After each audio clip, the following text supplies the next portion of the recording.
नमस्कार, स्वागत है आपका द देश धर्म पर। कर्नाटक में अचानक बिजली के रेट बढ़ा दिए गए हैं और इसलिए वहां की जनता गुस्से में है और विरोध में वहां की जनता सड़कों पर उतर आई है। Karnataka chamber of commerce and industry की हुबली इकाई ने सरकार के खिलाफ जोरदार प्रदर्शन किया और अपने व्यापारिक प्रतिष्ठानों को बंद रखने की घोषणा की।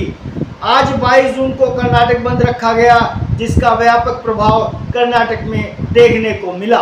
दोस्तों, मुफ्त मुफ्त मुफ्त और मुफ्त। तुम मुझे वोट दो, मैं तुम्हें सब कुछ मुफ्त दूंगा। दोस्तों, ये मुफ्त माल लुटाने का प्रचलन बहुत बढ़ गया है और सभी दल दिल खोलकर जनता का पैसा लुटा रहे हैं। होड़ मची है। तमिलनाडु में 1987 में पहली बार चावल मुफ्त देने की शुरुआत हुई और अब सभी दलों ने यह रीति अपना ली है।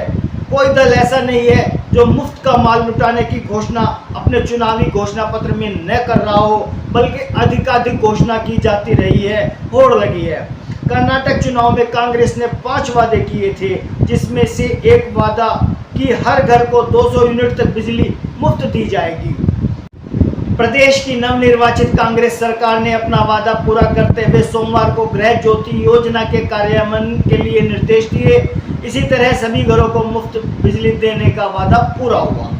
इसके पश्चात एस्कॉम द्वारा जारी बिजली के बिलों में कर्नाटक के नागरिकों को झटका दिया, जब उन्होंने पाया कि फिक्स चार्ज के रूप में 50 से 75 रुपये की बढ़ोतरी बिना बताए कर दी गई है। साथ ही एस्कॉम ने ₹2.89 ₹2.89 प्रति यूनिट बिजली का रेट बढ़ाने की भी घोषणा की।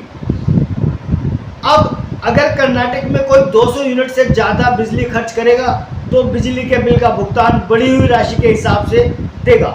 इस बढ़ोतरी के बाद कर्नाटक में उबाल आ गया और Karnataka chamber of commerce and industry ने आज 22 जून को कर्नाटक बंद रखा।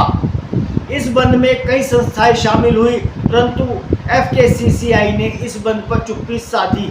दोस्तों, आज कर्नाटक बंद रहा, कमोबेश पूरी तरह बंद रहा। केवल व्यापारिक प्रतिष्ठान बंद रहे, आम जनजीवन पर इसका कोई असर नहीं पड़ा।